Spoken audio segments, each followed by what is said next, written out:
Jai Hind to one and all. Today I am here with the 10th class SST English medium. In our yesterday's lecture, we have discussed a lot about transportation in India.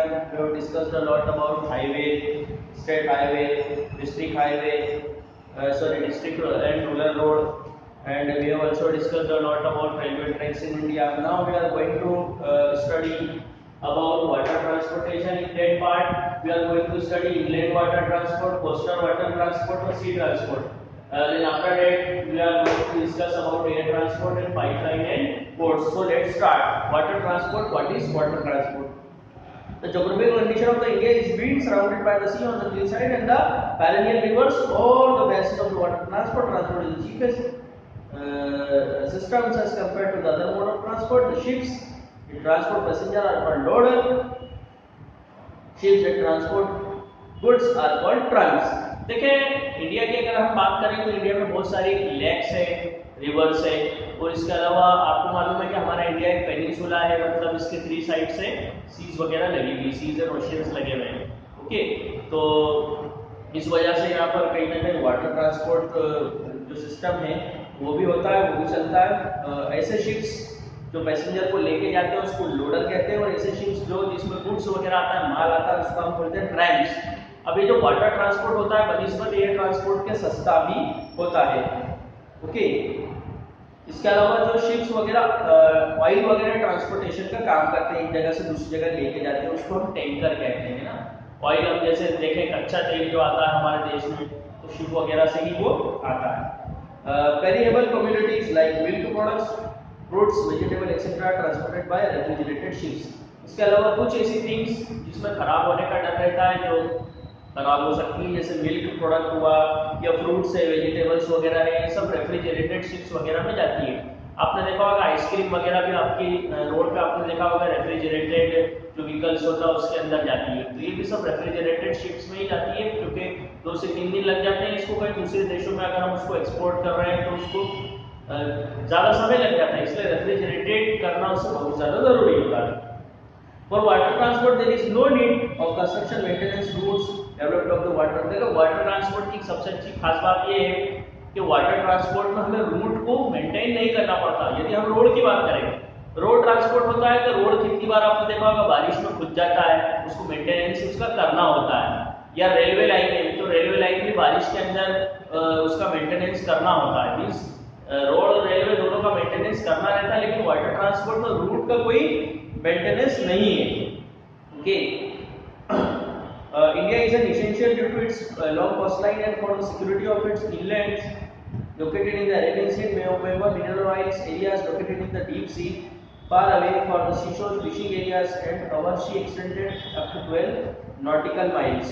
देखो अगर हम बात करें भारत की तो भारत में 3 type से जो 3 तरफ से भारत समुद्र से घिरा हुआ है. एक तरफ बे ऑफ बंगाल है, दूसरी तरफ अरेबियन सी है, और इसके अलावा इसके साउथ में इंडियन ओशियन है. ओके, तो भारत की जो कहीं ना कहीं सी की जो एक्सटेंट है, जो दूरी है, वो 12 नॉटिकल माइल्स है ना. वहाँ पर हम फिशिंग भी करते हैं. तो फिशिंग के अलावा हमारा एक प्लेटफॉर्म भी है बॉम्बे हाई पे, जैसा कि मैंने आपको पहले बताया था. मिनरल ऑयल एक्सट्रैक्टेड एरिया है, वो मिनरल ऑयल वहाँ से निकाला जाता है. तो ये भारत की जो सीमा है समुद्र के अंदर वो 12 नॉटिकल माइल तक की है. ओके, तो इसलिए हम यहाँ पर हमारी सीमा के अंदर शिप वगैरह चला सकते हैं. उसके लिए हमें कोई वीज़ा पासपोर्ट वगैरह की ज़रूरत नहीं होती. तो यहाँ पर हम जो शिप है, शिप से क्या कर सकते हैं, ट्रांसपोर्टेशन कर सकते हैं. यदि अब मैं भारत की बात करूँ तो भारत में 3 टाइप से वाटर ट्रांसपोर्ट होता है. जो वाटर ट्रांसपोर्ट की हम बात कर रहे हैं 3 टाइप से होता है.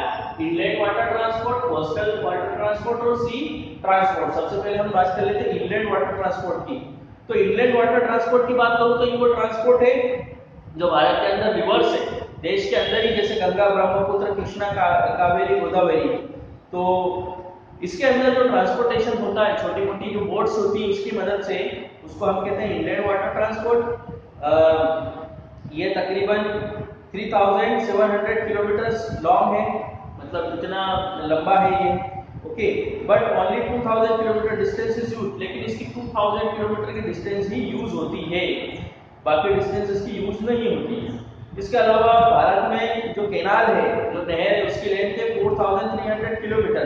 लेकिन उसकी जो डिस्टेंस है वो 900 किलोमीटर ही यूज होती है। क्यों? क्योंकि जो बाकी की डिस्टेंस है वो कहीं ना कहीं बोट वगैरह वो चल नहीं सकती, पानी छिछला है या उसमें बहाव ज्यादा है, तो इस वजह से बोट नहीं चल सकती। ये सब प्रॉब्लमेटिक सिचुएशन है। ओके, चलिए आगे देखते हैं। इसके अलावा कोस्टल वाटर ट्रांसपोर्ट की बात करूं तो भारत की जो कोस्टल लाइन है वो 5770 किलोमीटर लंबी है। Presently there are 30 large and 184 small port.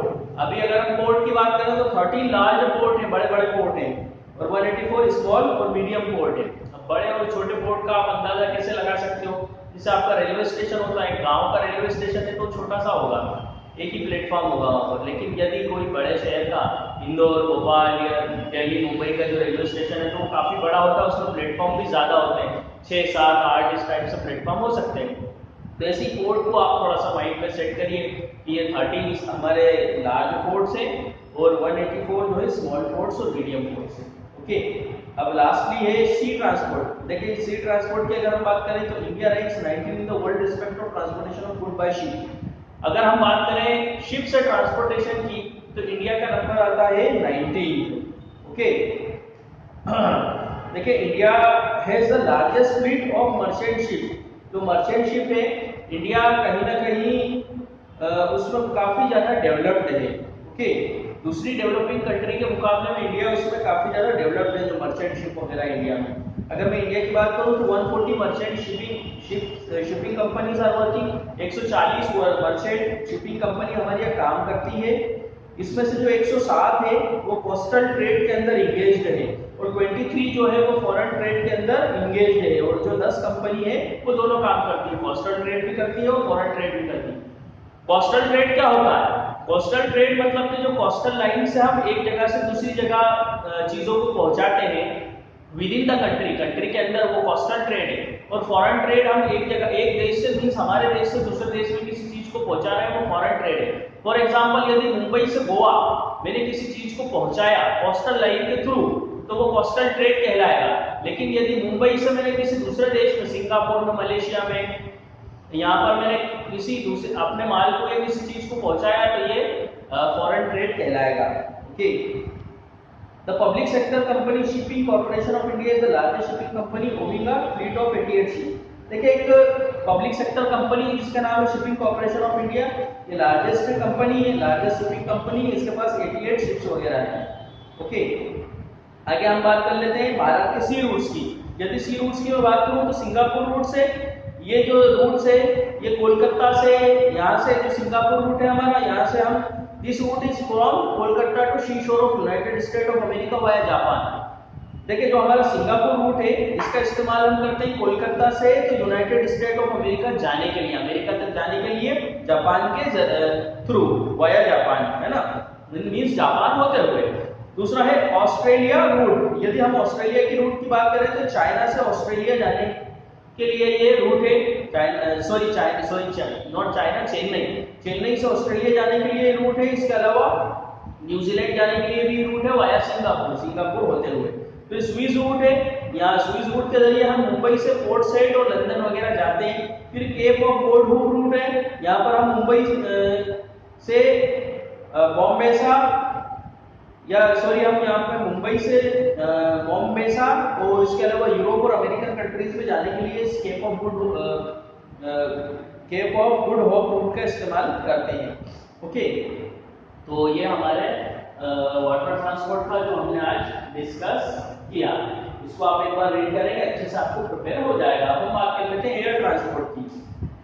देखिए as compares to other means of transport it is the costliest but the same time is faster. देखिए अगर हम दूसरे ट्रांसपोर्ट की बात करें, एयर ट्रांसपोर्ट बहुत ही कॉस्टलीस्ट ट्रांसपोर्ट है, मतलब बहुत ज्यादा इसमें पैसा खर्च होता है, लेकिन कहीं ना कहीं ये मोस्ट फास्टेस्ट है, बहुत ज्यादा फास्टेस्ट मींस ऑफ ट्रांसपोर्ट है। एयर रूट और mostly engage in transporting passenger, ज्यादातर इसमें पैसेंजर को हम एक जगह से दूसरी जगह लेके जाते हैं।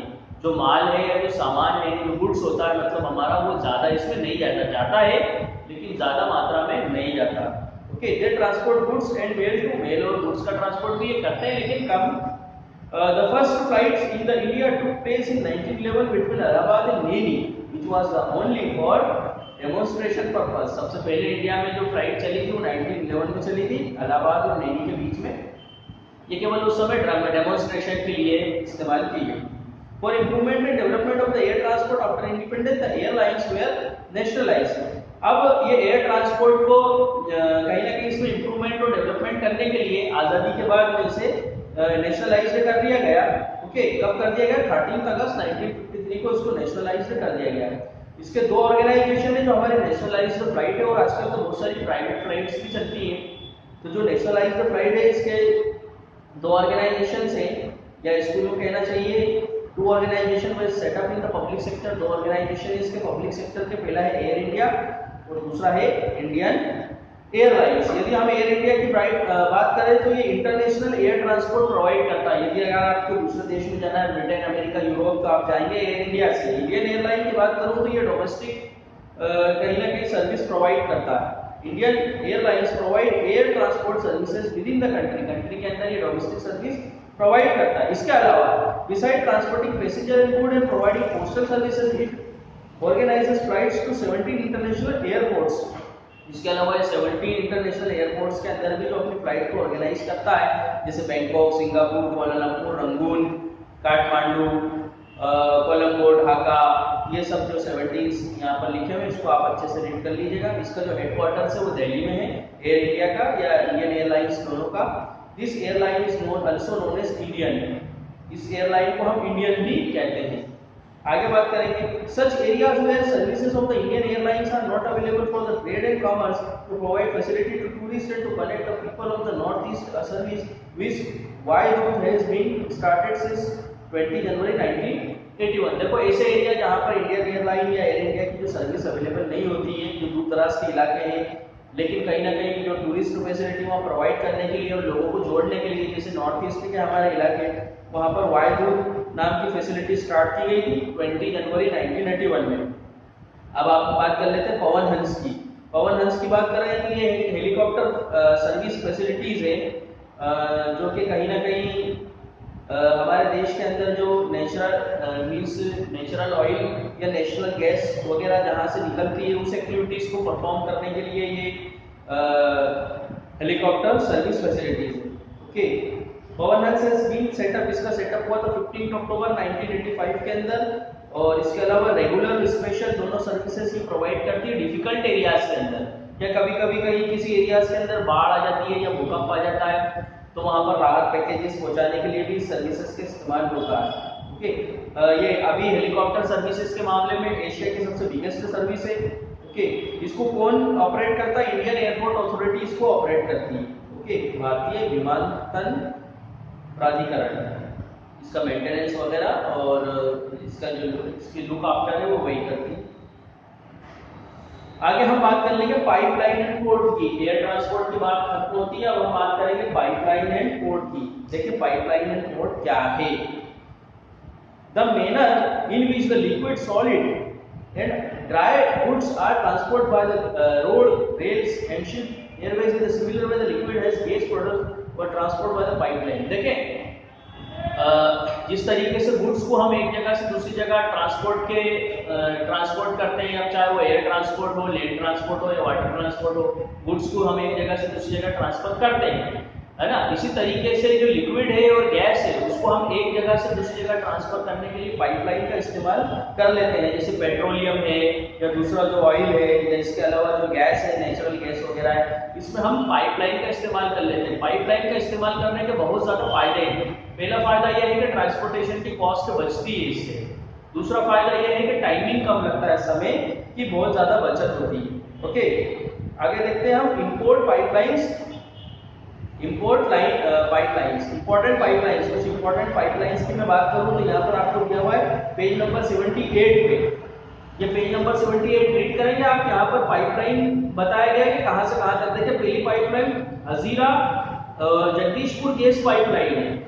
ये जो पाइपलाइन है ये वेस्टर्न कोस्ट से लगाकर हजीरा गुजरात तक के फैली हुई। मींस वेस्टर्न कोस्ट पे जो आपका हजीरा जगह है वहां से लगाकर ये जगदीशपुर तक फैली हुई, मतलब उत्तर प्रदेश तक फैली हुई।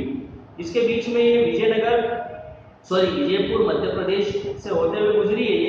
इसकी लंबाई 1758 किलोमीटर है। इस the gas is supplied to fertiliser plant. यहाँ पर जो गैस है वो फर्टिलाइजर प्लांट को सप्लाई होती है, जो कि सवाई माधोपुर में राजस्थान में है। ओके, इसके अलावा शाहजहांपुर उत्तर प्रदेश के अंदर है। तो ये जो पाइपलाइन है ये फर्टिलाइजर वगैरह प्रोवाइड करती है, ये गैस प्रोवाइड करती है फर्टिलाइजर प्लांट को। दूसरी पाइपलाइन की बात करूं तो मैं नाहरकटिया और बरूनी ऑयल पाइपलाइन। ओके, ये नाहरकटिया यानी आसाम से लगाकर बरूनी जो कि बिहार के अंदर है वहां तक के फैली हुई है। इसके अलावा ये नूनावटी और गुवाहाटी, सिलीगुड़ी यहाँ पर भी ये फैली हुई है। ओके, इसके अलावा it was extended to Kanpur. अब इसका जो एक्सटेंड है इसको और बढ़ा दिया गया है कानपुर तक। इस लेंथ से अबाउट 1160 किलोमीटर, इसकी जो लंबाई है 1160 किलोमीटर में फैली हुई है। ओके, तो इसको आप रीड करिए। नीचे और भी आपको पाइपलाइन दी है, जैसे बरूनी Haldia oil pipeline, बरूनी Jalandhar oil pipeline. इसमें केवल और केवल ये लिखा हुआ है कि ये कौन से शहर से लगाकर कहाँ तक के पाइपलाइन फैली हुई है, और इसके अलावा इसके बीच बीच में कौन कौन से शहर आते हैं और किस चीज के लिए इसका यूज होता है। आप एक बार रीड करेंगे समझ में आ जाएगा। ओके, चलिए आगे हम देखते हैं ट्रांसपोर्टेशन बाय सी। ये पेज नंबर 79 पे। Port and docks are centers of shipping transport. There is a difference between a port and dock. Ports are the places where the ship used to come, go, stay, take rest. Dock is an internet part of the seashore where ships loads and unload cargo. Ports are locations where the land and sea. There are the 13 major and 187 small ports in India. On the 7,600 kilometers long coastline, over 93% of the trade in India is carried out from these ports. They are main centers of trade and therefore called the gateway of trade and commerce. देखिए अब हम बात करेंगे transportation bye सी। सी से किस तरीके से transport होता है, इसमें सबसे इंपॉर्टेंट फैक्टर है पोर्ट एंड डॉक। उसकी हम बात कर लेते हैं।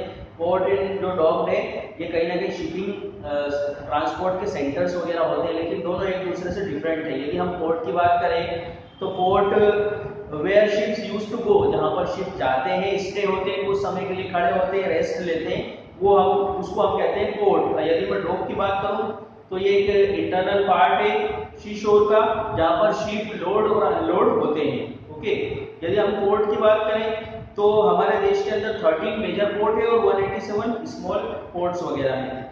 ओके, यदि हम इंडिया की कोस्ट लॉन्ग कोस्ट लाइन की बात करें तो 7,600 किलोमीटर लंबी इंडिया की कोस्ट लाइन है।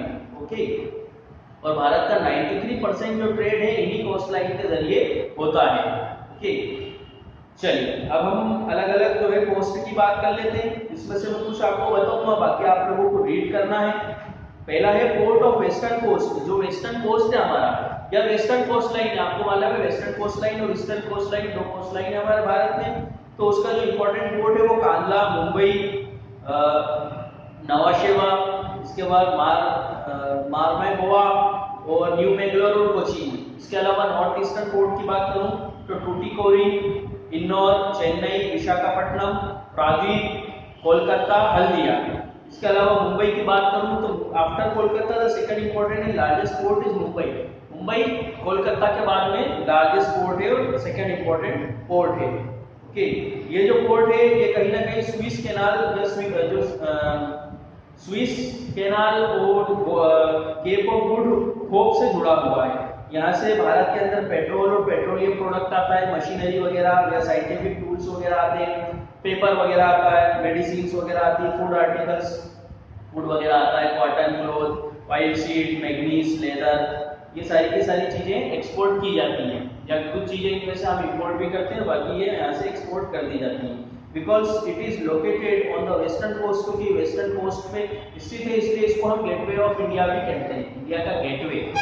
ओके, आगे बात करेंगे कोलकाता की। It is the biggest fair trade not only of India but the whole of Asia. देखिए अगर कोलकाता पोर्ट की बात करूं तो ये बहुत बड़ा ट्रेड सेंटर है, ना सिर्फ इंडिया के लिए बल्कि पूरे एशिया के लिए।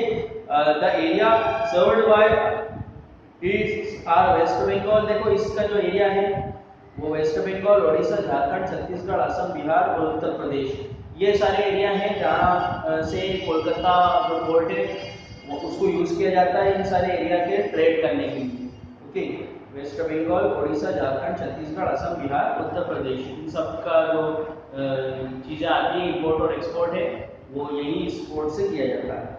बाकी का हल्दिया पोर्ट और नवाशेरा, कांडला, मार्मे, गोवा और न्यू मैंगलोर, कोचीन, टूटिकोरिन, चेन्नई, इंदौर, विशाखापट्टनम, प्रादीप, इनको आप रेड करेंगे। इसके अंदर ये चीज़ लिखी हुई है कि ये इन पोर्ट का इस्तेमाल कौन कौन से शहरों के लिए होता है, मतलब कौन कौन से जो शहर है वहाँ से इंपोर्ट और एक्सपोर्ट जो है इन पोर्ट के जरिए होता है। देखिए हमारा जो एमपी है, जो मध्य प्रदेश है, हम मुंबई का इस्तेमाल करते हैं। आपने ज़्यादातर सुना भी होगा कि किसी व्यक्ति की कोई ट्रांसपोर्ट फैसिलिटी होगी या जो ट्रांसपोर्ट से जुड़ा हुआ है जिसके ट्रक है, तो आपको पता भी होगा हम ज़्यादातर जो मुंबई वगैरह हमारे यहाँ से ट्रक जाते हैं या गुजरात जाते हैं, तो हमारे यहाँ का जो ज़्यादातर ट्रेड है वो वहाँ से होता है। तो इसमें केवल एरिया का नाम लिखा है कि कौन से एरिया से ये जो पोर्ट वगैरह है जुड़ा हुआ है, कहाँ कहाँ का ट्रेड यहाँ पर होता है, इंपोर्ट एक्सपोर्ट किस तरीके से यहाँ होता है और कितना इंपॉर्टेंट है ये देश के लिए। तो कल हम मीन्स ऑफ कम्युनिकेशन पढ़ेंगे, ये मैं आपको दे रहा हूँ, मैंने 2 एग्जाम्पल आपको बता दिए। बाकी जो हल्दिया पोर्ट है वहाँ से आप ट्रेड करेंगे प्रादीप पोर्ट तक के। ओके, तो आज के लिए बस इतना ही। जय हिंद, जय भारत।